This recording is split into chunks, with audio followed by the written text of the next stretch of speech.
Estimados estudiantes, bienvenidos nuevamente al curso de biología. En la presente sesión, que corresponde a la número 3, trataremos dos temas. El primero va a ser organización de los seres vivos y el segundo va a ser características de los seres vivos. Voy a empezar a compartir acá con ustedes la presentación para el día de hoy. Eh, Vamos a empezar acá la sesión número 3, organización de los seres vivos.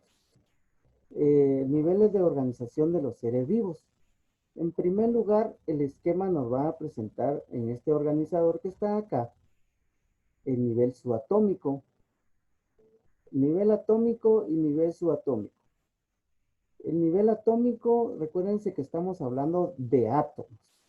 Los átomos juegan un papel muy importante en la estructura de los seres vivos, incluyéndonos a nosotros, desde luego.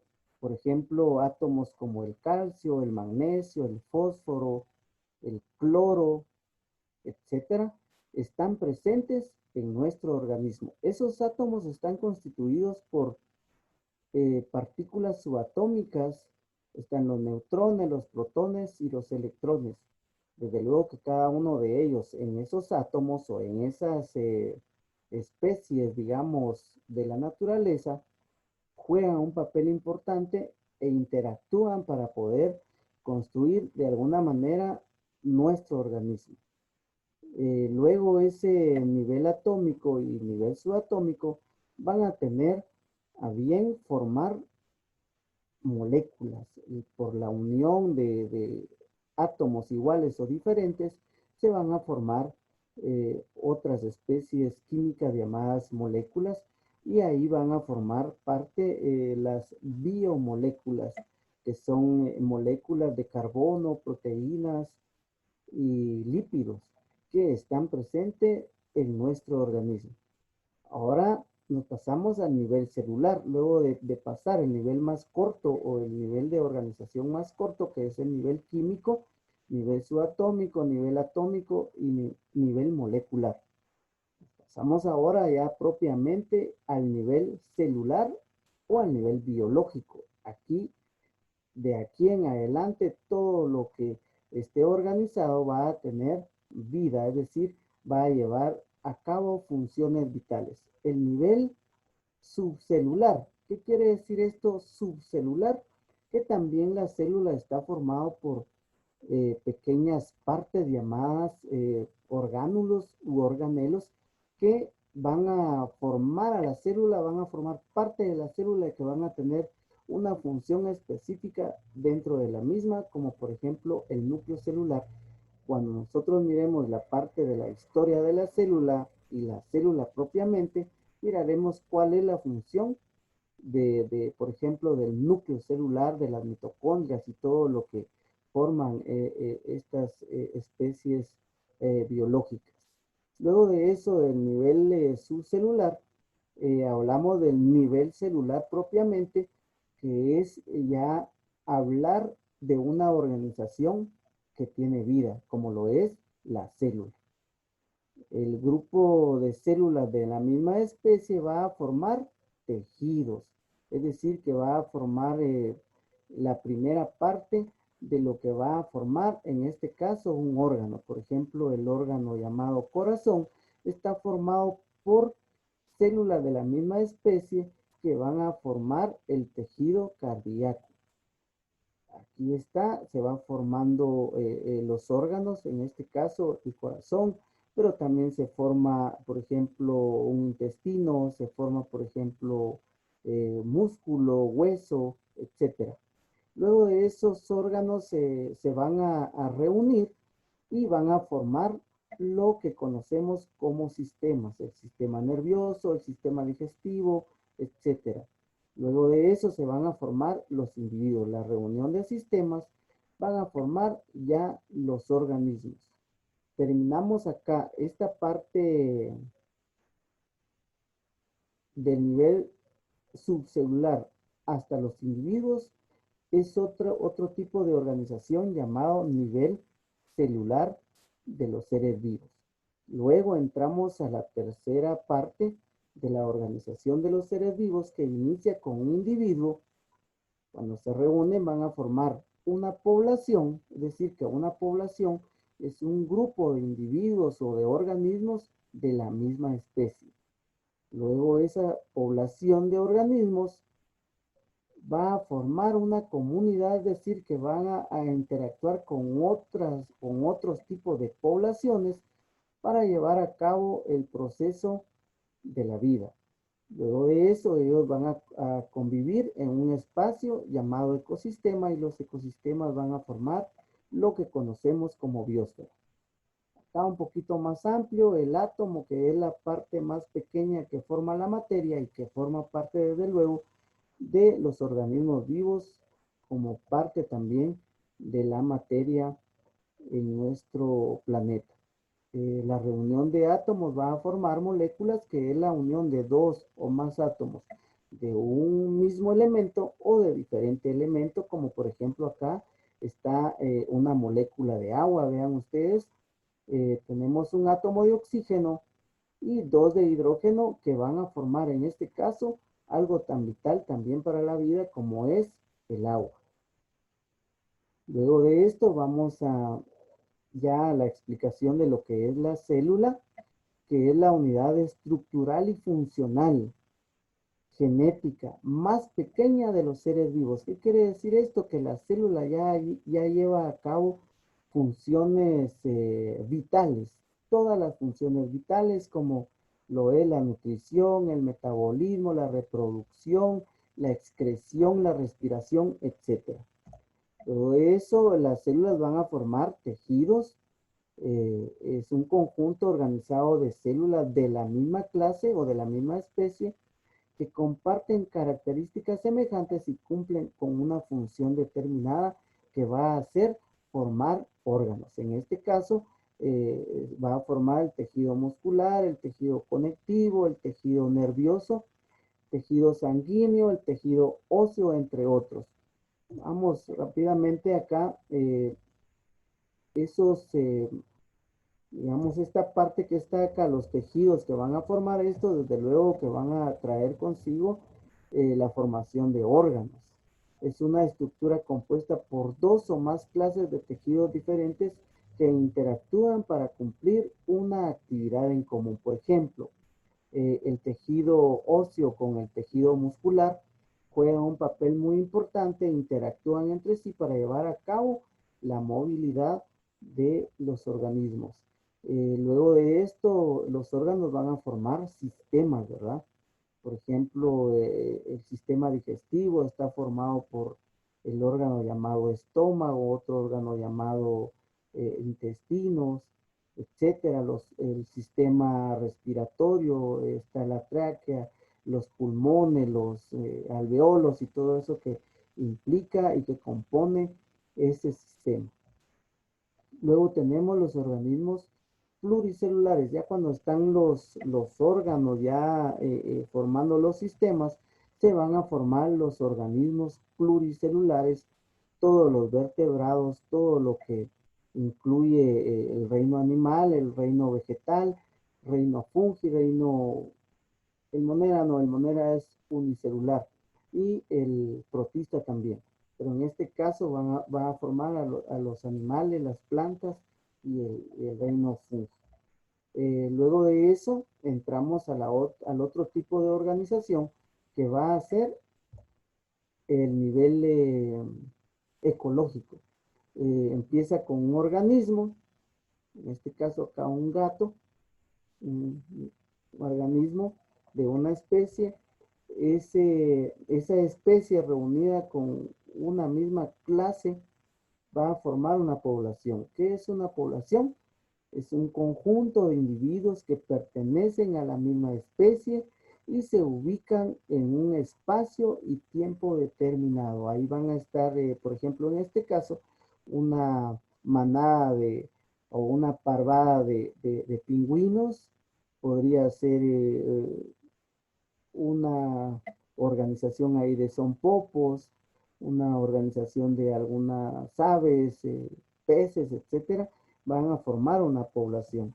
Luego la interacción o la unión de varias poblaciones van a formar lo que en ecología se conoce como comunidad. Es el conjunto de poblaciones que interactúan entre sí y se ubican en un espacio y tiempo determinado. Ellos ya conviven.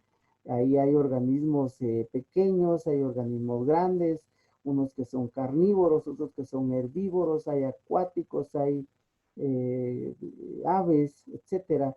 Y esos van a formar las diferentes comunidades. Luego de esto, las comunidades van a convivir en un espacio más amplio donde van a tener factores que les van a ayudar, los factores bióticos y los factores abióticos.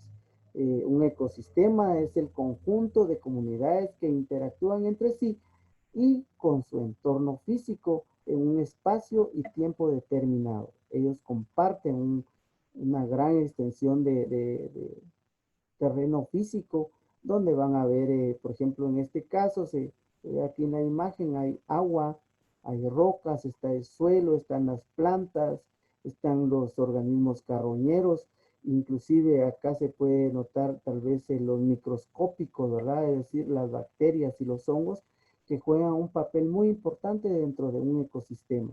Van a descomponer toda esa materia y a esos factores o esos elementos en un ecosistema se les va a llamar factores bióticos, es decir, que tienen vida, como las bacterias, los hongos, los animales, las plantas, y se me pasa alguno por ahí. Y desde luego va a tener los factores abióticos como lo es el clima, como lo es el sol, el suelo propiamente, las rocas. Esos van a ser factores abióticos. No tienen vida, pero ayudan a que la vida se desarrolle en ese espacio donde van a convivir eh, estas comunidades dentro de sus diferentes especies. Luego tenemos, por último, en este nivel de organización, vamos a tener o a encontrar la biosfera, ¿verdad? Vamos ahí a entender biosfera como la reunión de varios ecosistemas. En nuestro país, en el área de Petén, se considera como una biosfera porque hay diferentes reunión de ecosistemas que van a ayudar al proceso del clima, al proceso de la evolución también de la ecología, la producción de nuevas especies, la convivencia para que no se vayan a extinguir esas especies. Por cierto, están protegidas algunas áreas porque hay organismos que cuesta mucho que puedan sobrevivir o por cuestiones de reproducción. Entonces se le llama biosfera, donde ellos van a convivir y llevar a cabo todo lo que es la vida. Luego tenemos el segundo tema. El segundo tema está relacionado con las características de los seres vivos. Dentro de ellos tenemos la organización específica. Como ya vimos, esa es una característica de los seres vivos que tienen una organización específica. Es decir, que están organizadas, por ejemplo, una organización específica podría ser mencionarse cómo es que están organizados por átomos, por células, etcétera. El metabolismo que va a estar relacionado con todas las reacciones que suceden en los organismos. Tenemos la homeostasis, es la regulación de todo ese metabolismo, crecimiento y desarrollo, ¿verdad? Ahí los organismos tienen un proceso donde están pequeños y se van desarrollando y van creciendo, no solo en tamaño, sino también en complejidad a nivel interno, es decir, a nivel celular. La diferenciación, los organismos de una especie no van a ser iguales a otros, relacionados también con lo que es la herencia que cada organismo va a tener dentro de la genética, características que los van a diferenciar, ¿verdad? Está relacionado la diferenciación con la herencia, relacionado con los genes y todo lo que se refiere al fenotipo y el genotipo de cada especie. La irritabilidad, los organismos reaccionan a estímulos ante ciertas situaciones, Por ejemplo, si uno de humano va a colocar la mano por ahí en alguna cuestión caliente, en la estufa, en alguna llama, uno inmediatamente reacciona, le irrita. El sol también irrita a veces. Esa es una característica que tenemos los organismos vivos. La reproducción, desde luego, que nos va a ayudar a la perpetuación de la especie.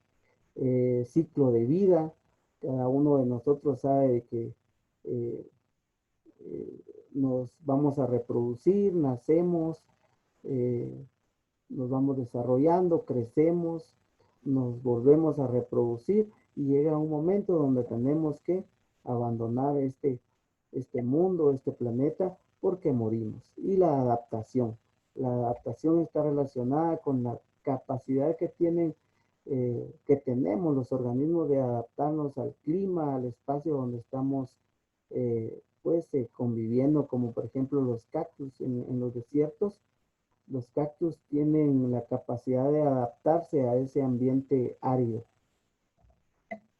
Y veamos acá un poquito más de ampliación del tema, la organización específica. Un ser vivo consiste en una o más células que trabajan de una forma ordenada. La célula en sí está compuesta por partes individuales que funcionan en coordinación por el núcleo celular. Varias células se organizan para formar tejidos. Un conjunto de tejidos cumple con una función específica formando un órgano. Los órganos pueden formar sistemas, sistemas de órganos y, como ya habíamos visto, los sistemas hasta formar un organismo. Veamos acá el metabolismo.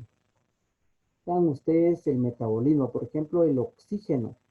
El oxígeno es el que reactiva todo ese metabolismo porque es el que nos brinda digamos, toda esa energía para poder llevar a cabo la oxidación, digamos, en este caso de los carbohidratos, la degradación de las proteínas, igual de los lípidos. El metabolismo, dice, los seres vivos necesitan de energía para crecer, reproducirse y mantener su complejidad frente a las fuerzas de entropía. Para esto, transforman los materiales químicos y orgánicos por medio de un proceso de síntesis o degradación. Este proceso se conoce con el nombre de metabolismo. El metabolismo puede ser anabólico o catabólico. Cuando miremos respiración celular, vamos a ver que hay organismos que necesitan el oxígeno para poder llevar a cabo el proceso metabólico y otros que no necesitan el oxígeno, sino que tienen otros mecanismos para llevar a cabo su proceso de reacciones químicas, que en realidad el metabolismo se pudiera decir resumido que es la característica de los seres vivos que resume todas las reacciones químicas que suceden en un ser vivo. La homeostasis. Los seres vivos necesitan resistir las fuerzas de entropía, la tendencia natural hacia la desorganización, para mantener la constancia del medio interno de su cuerpo, la temperatura corporal, equilibrio de electrolitos, etc., necesita gastar energía. Termorregulación es la regulación del calor y el frío. Osmorregulación, que se refiere a la cantidad de agua iones que están circulando en nuestro organismo. Por ejemplo, cuando hay mucho calor, el cuerpo va a reaccionar por medio de esta característica de la homeostasis y va a gastar más energía. Eso va a hacer que nosotros tengamos esa parte que le llamamos sudor. Ahí estamos liberando, regulando la temperatura, porque si no sudamos, nos podemos de alguna manera desmayar, descompensar, porque se sube la temperatura y eso nos va a afectar a nuestro cerebro. Por ejemplo, el crecimiento y el desarrollo, que es otra característica. Todos los seres vivos crecen en algún momento. Es decir, no surgen de la nada, sino que en algún momento tienen que haber sido procreados por otros organismos, igual que las células, y en un momento determinado, pues viene uno a este mundo y los organismos vienen a este mundo. El crecimiento depende de la habilidad de metabolizar o cambiar material externo a energía, es decir, nosotros vamos consumiendo ciertos nutrientes y esos nutrientes van alimentando a las células y esas células van a formar lo que anteriormente vimos, reunión de células, tejidos, tejidos en órganos y así se va desarrollando, va creciendo en tamaño, ¿verdad? Y también en cantidad de células que se van formando internamente, pero también llega un momento de que el crecimiento se viene abajo, crecen, se desarrollan y en algún momento llegan a su final. Los seres vivos crecen de la manera estructurada descrita en el número uno, complejidad y organización. Es decir, por eso está relacionado con la cantidad y la acción de las células en un organismo. La reproducción. La reproducción, todos los seres vivos tienen la habilidad de reproducirse de alguna forma. Está la reproducción sexual y la reproducción asexual. La reproducción asexual normalmente se realiza en organismos más simples y es una extensión del proceso de crecimiento. Los organismos más simples como las bacterias, por ejemplo, los protozoos, se van a reproducir por sí mismos, por eso se llama asexual. Un organismo, un único organismo va a dar origen a otro organismo o organismos similares a él. No así la diferencia en la reproducción sexual, que generalmente requiere de dos individuos que combinan su material genético para crear un tercer individuo con rasgos diferentes. En este caso, generalmente, pero no como una regla, porque hay organismos que también son hermafroditas, otros que, digamos, el hermafroditismo, un mismo organismo tiene las dos células, no necesariamente se necesitan dos individuos, sino que también se refiere a que los organismos necesitan para reproducirse sexualmente de dos células diferentes. En este caso, la parte masculina y la parte femenina para dar origen a otros organismos similares a él. Eh, la herencia genética, eh, digamos, la parte genética, todos los organismos vivos tenemos genéticamente una cantidad de cromosomas y eso nos da la diferencia entre una especie y otra.